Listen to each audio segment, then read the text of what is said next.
Yang pertama memang masyarakat harus sadar siapa yang benar-benar ulama. Jangan terpancing narasi-narasi yang ada, ya kan, di media sosial. Kita lihat negara-negara Arab seperti yang saya contohkan tadi, Syria, Syekh Said Ramadan Al-Buti yang benar-benar ulama, tapi karena dinarasikan terus ulama rejim, ulama pemerintah, ulama yang makan uang pemerintah, akhirnya wafat dalam keadaan mati dibunuh orang Islam sendiri. Dan ini bukan ajaran Islam. Gitu kan? Kata Nabi, sibabul muslim fusuk, mencaci maki orang muslim menyebabkan kefasikan. Wa qitaluhu kufrun, dan membunuh orang muslim itu kufur. Itu perbuatan kufur. Nah, ini narasi-narasi ini sudah mulai di Indonesia. Ulama-ulama yang betul-betul ulama gitu dinarasikan ulama rezim, ulama pemerintah, makan uang pemerintah. Nauzubillah min zalik gitu ya. Kemudian yang kedua, ini tamparan keras untuk Majelis Ulama Indonesia, bahwa Majelis Ulama Indonesia harus lebih selektif di dalam memilih. Ini majelis ulama loh.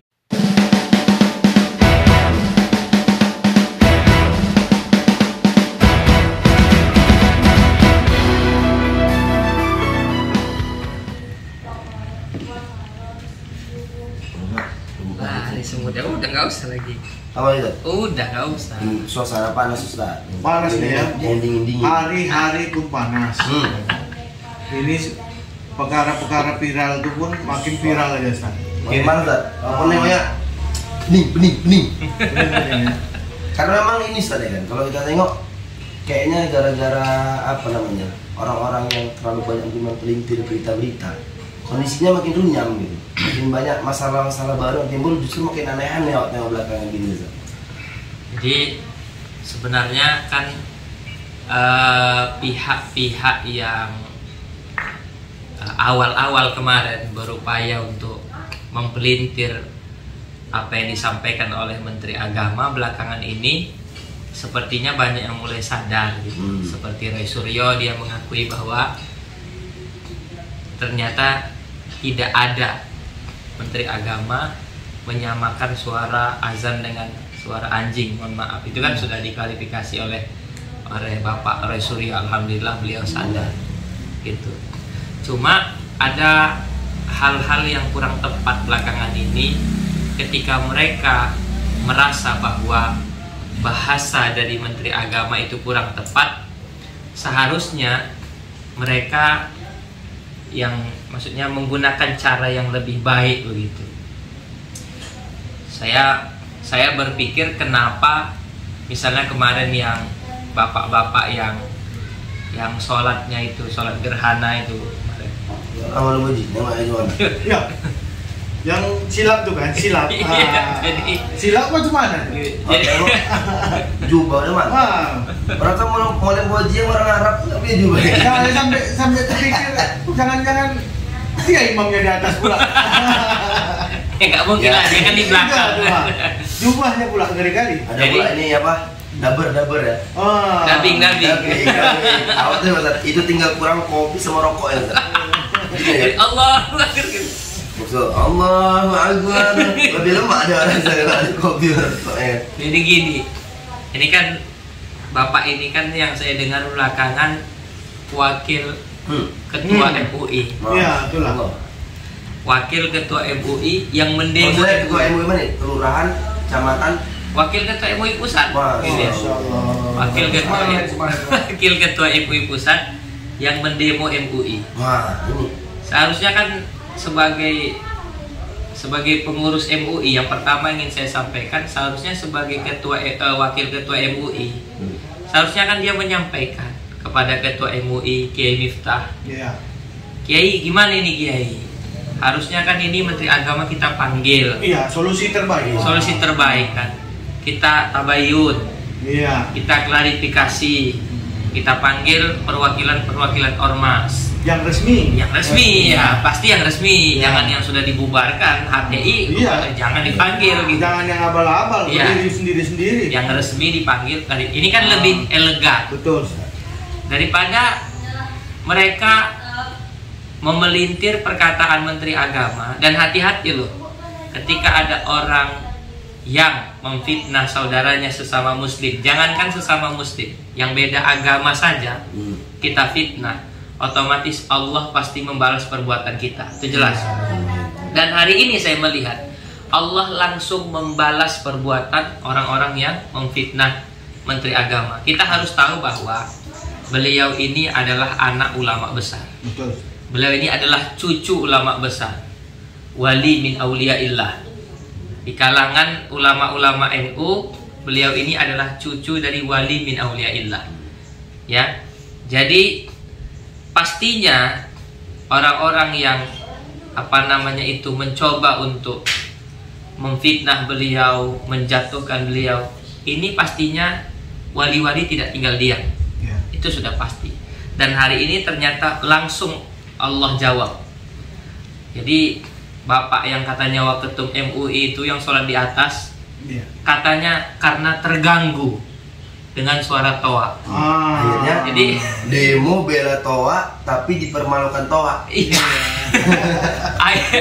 Akhirnya dia sendiri menyadari bahwa dia sendiri pun terganggu dengan Iya, Itu loh, kalau tidak diatur, Iya. menyebabkan gangguan. Makanya deliknya kan bukan penistaan agama atau melarang azan atau Iya, apa, tapi kan dari awal Menteri Agama sudah bilang bahwa toanya diatur, jangan lebih dari 100 desibel, Iya. supaya tidak terganggu orang-orang yang di sekeliling masjid, ya kan? Iya. Nah ini ternyata lihat nih, langsung Allah buktikan orang yang sholat di atas tuh langsung terganggu sama toa. Langsung bersebelahan dengan toa. Lagi sholat, udah berdiri, lihat kawan masih sujud, Iya. lirik-lirik, aduh masih sujud. Ante bayangin. untung nggak gini Zat, samain aku Zat. Wih, udah berapa nih? Nambah sedikit lagi gitu. Nah, kemudian yang perlu kita juga prihatin ya. Ini merupakan tamparan keras kepada majelis ulama dari mulai pusat sampai ke kecamatan. Ya, saya tidak tahu apa ada di desa-desa, apa ada MUI, sepertinya ada. Jadi ini tamparan keras. Saya berharap atau kita berharap seharusnya kedepankan MUI lebih selektif. Ya, betul. Ini wakil ketua MUI tidak mengerti cara berjamaah, Betul. ya kan? Ketika dalam posisi dia terganggu, orang masih sujud, dia sudah berdiri, dia tidak mengerti cara mengambil sikap. Apakah dia harus mufarokoh dan lain sebagainya, kan begitu? Betul, betul. Nah ini berarti dia tidak memahami ilmu syariat. Nah, ini satu tamparan keras. Terlebih-lebih ada kemarin saya baca di salah satu buletin bahwa yang bersangkutan ini ternyata memiliki keterkaitan dengan ormas terlarang, ormas HTI, ormas Hizbut Tahrir.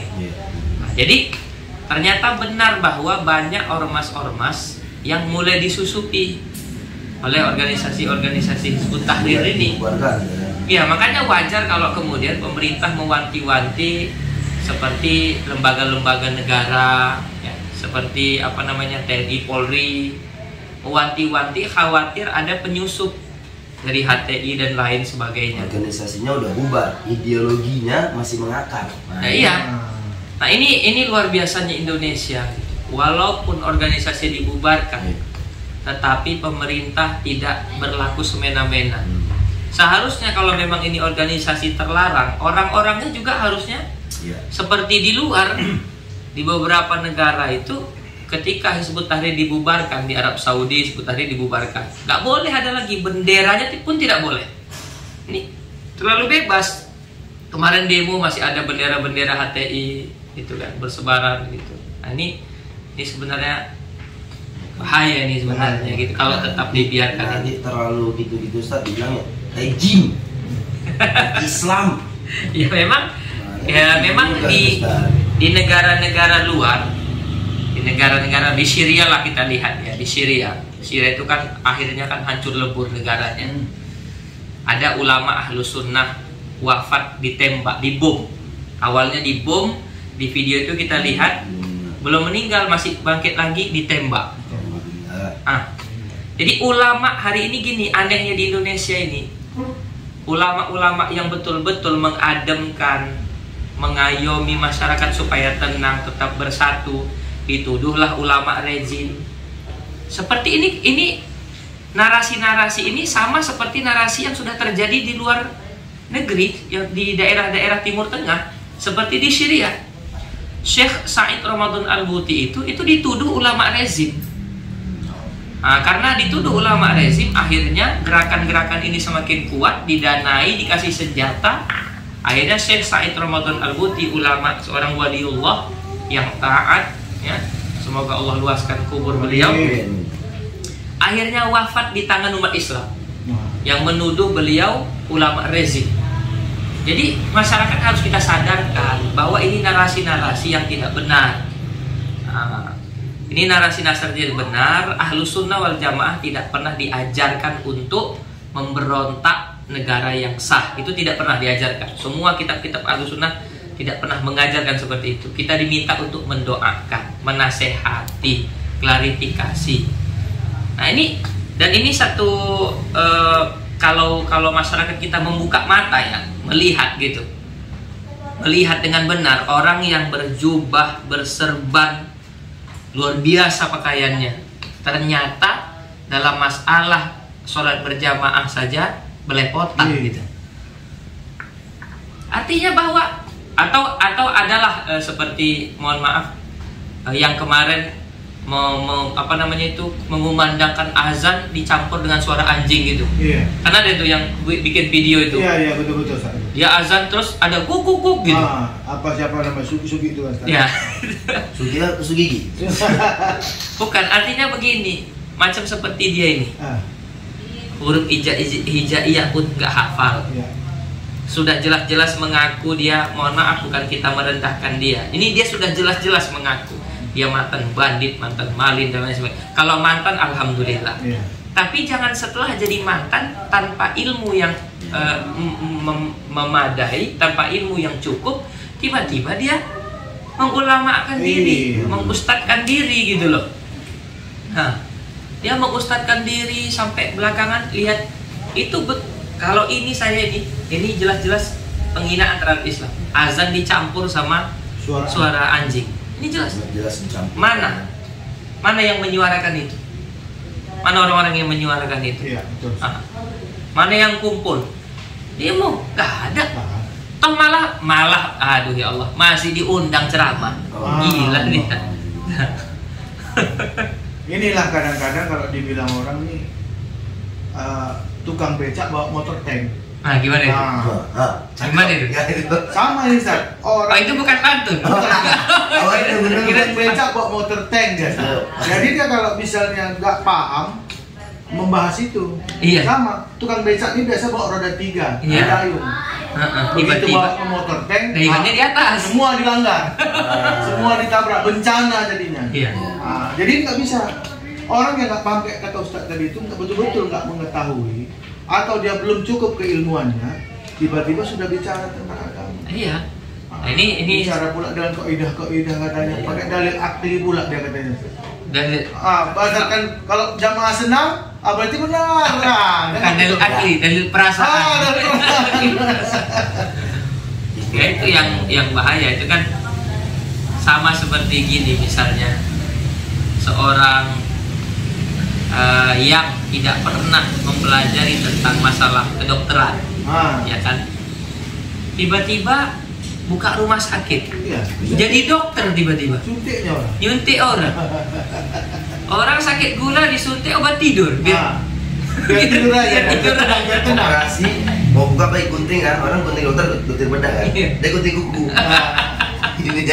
Jadi inilah saya melihat yang pertama memang masyarakat harus sadar siapa yang benar-benar ulama.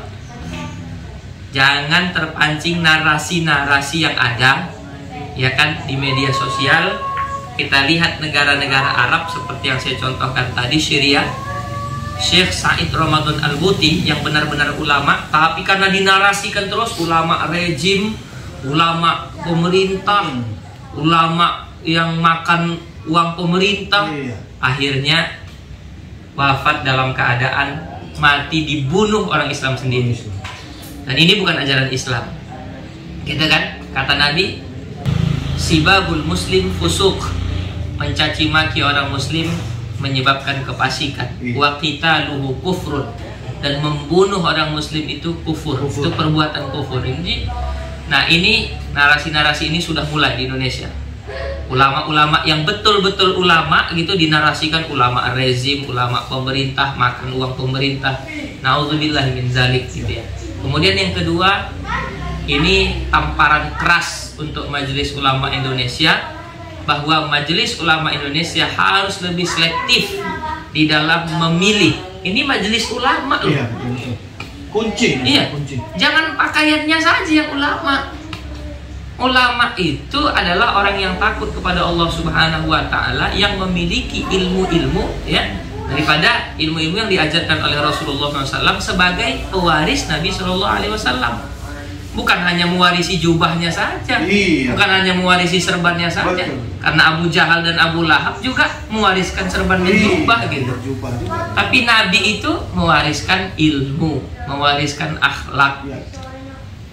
Kalau ulama itu seperti itu, ya kemana lagi tempat kami orang awam yang mengadu? Iya. Iya. Kemana? Tapi betul juga, kami kan Ustaz saya mengajar tuh kan. Iya, betul. Harus dalam dia akhlak. Gak pernah juga awak dengar Ustaz mengajarkan, mengisahkan Nabi itu kelompok apa sebagai individu yang keras ya. Enggak. Reaktif terhadap apa gitu, dan segala macam. Sebagai simbol agama, Nabi aja tuh benar-benar mengajarkan ketenangan. Bahkan dalam kisah-kisah, dalam marahnya beliau menyampaikan dengan kelembutan. Iya. Ini yang kita takutkan, yang kita sedihkan, Islam jadi bahan guyonan. Iya. Ya memang akhirnya Islam itu jelek karena sebagian oknum-oknum orang Islam itu sendiri gitu. Jadi sedih kita. Apalagi mohon maaf, orang-orang yang berbeda agama dengan kita ujung-ujungnya nanti mencela agama Islam, bukan karena agama Islamnya salah, tapi mereka pastinya menilai Islam itu dari orang-orangnya. Mereka nggak mungkin buka Quran, buka hadis, tapi melihat orang Islamnya. Dan hari ini kalau Islam digambarkan dengan wajah seperti ini, bahaya. Mau sampai kapan begitu? Mau sampai kapan? Kita harus sadarkan bahwa hari ini umat Islam harus kembali, bukan ke Quran dan Sunnah ya. Karena kita dari dulu tidak pernah lari dari Quran dan Sunnah. Betul. Harus kembali kepada ajaran Islam yang sebenarnya, yang dibawa oleh ulama-ulama Ahlus Sunnah wal Jamaah, ulama yang mudrat, ulama yang rahmah, yang menyebarkan kasih sayang kepada siapapun, karena ini ajarannya Rasulullah SAW. Rahmatan lil alamin.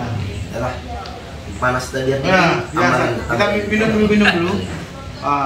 Selesai ini pamitlah, kita nyangkol lagi Ustaz. Kita ini kan yang paham kita menyangkol, jadi kita nyangkol aja dulu. Jangan paham nyangkol jadi ustaz.